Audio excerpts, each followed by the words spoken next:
আসসালামু আলাইকুম। আজকে আমরা জেনারেটর ২১ নম্বর ক্লাস নিয়ে আলোচনা করব। এটা আমাদের বিএল থেরাজা থেকে নেওয়া হইছে। বিএল থেরাজার ২৬.১৬ নাম্বার ম্যাথ।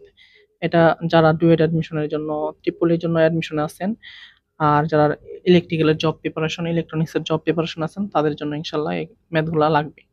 যে বলা আছে একটি ৪ পোল ডিসি জেনারেটর ৭৫০ আরপিএম এ ঘুরে এবং উৎপন্ন ইএমএফ ২৪০ ভোল্ট। আর্মেচারটি ওয়েবন্ড এবং ৭৯২ টি কন্ডাক্টর বা পরিবাহী আছে।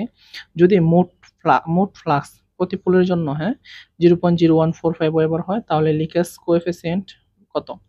তাহলে লিকেজ কোএফিসিয়েন্ট এটা একটা রেশিও, আমরা এই রেশিওটা বের করব আরকি, হ্যাঁ? তাহলে প্রথমে আমরা ডাটাগুলা বের করতেছি। পোল দেওয়া আছে ৪ টা, এন দেওয়া আছে ৭৫০ আরপিএম, উৎপন্ন ভোল্টেজ দেওয়া আছে ২৪০ ভোল্ট, জেড এর মান দেওয়া আছে ৭৯২, এর মান দেওয়া আছে ২। হ্যাঁ, যেহেতু ওয়েব কানেক্টেড বলা আছে এজন্য আর্মেচারের ২ টা মাত্র ২ টা পথে সবগুলা কন্ডাক্টর সাজানো আছে। আর টোটাল ফ্লাক্সটা হচ্ছে 0.0145 আর হচ্ছে লিকেজ কোএফিসিয়েন্ট। লিকেজ কোএফিসিয়েন্ট বের করার জন্য প্রথমে আমাদের যে কার্যকরী ফ্লাক্স, যে ফ্লাক্সটা মূলত কার্যকর আছে এটা বের করতে হবে। তাহলে আমরা জানি Eg = phi ZNP বাই সাইডে। তাহলে Eg এর মানটা আমরা এখানে দিতেছি ২৪০ সমান phi ইনটু ৭৯২ ইনটু ৭৫০ আর হচ্ছে পোল সংখ্যা ৪। এখানে জেড কন্ডাক্টর, এন হচ্ছে আরপিএম ৭৫০ আর ৬০ কনস্ট্যান্ট মান, এ হচ্ছে ওয়েভবন্ড এজন্য ২ বসাইছি। তাহলে এখান থেকে আমরা ফ্লাক্সের মানটা বের করলাম। যে ফ্লাক্সটা বের করছি এটা মূলত আমাদের এখানে ব্যবহৃত হচ্ছে বা কার্যকর হচ্ছে। আর যে ফ্লাক্সটা আমাদের কোশ্চেনে দেওয়া ছিল এখানে 0.0145 এটা মূলত নর্থ পোল থেকে সাউথ পোলে যে মোট ফ্লাক্সটা বের হইতেছে নর্থ পোল থেকে ফ্লাক্সের জন্য বের হইতেছে সাউথ পোলের দিকে যাওয়ার জন্য। এখান থেকে বের হইতেছে মোট হচ্ছে কত? 0.0145 আর আমার এখানে টোটালটাই কাজ করতেছে না, আ কাজ করতেছে 0.0121 ওয়েবার। মূলত এই ফ্লাক্সটার এখানে উৎপন্ন ভোল্টেজের জন্য কাজ করতেছে।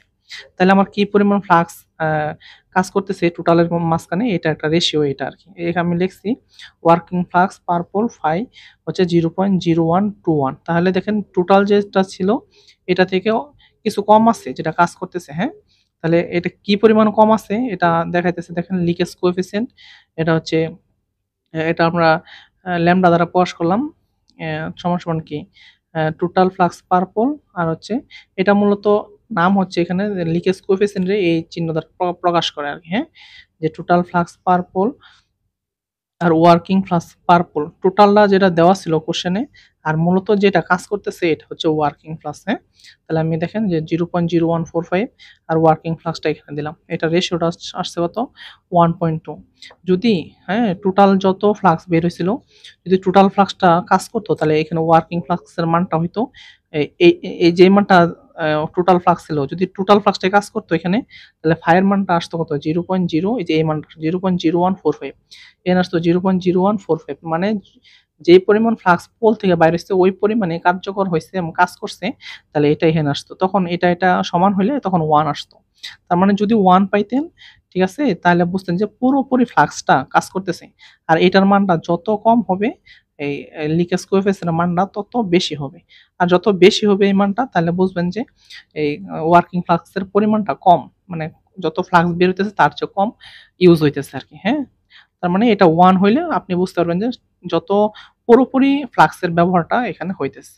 ধন্যবাদ সবাইকে। সামনে আমরা জেনারেটরের ২২ নম্বর ক্লাস নিয়ে আলোচনা করব। আসসালামু আলাইকুম।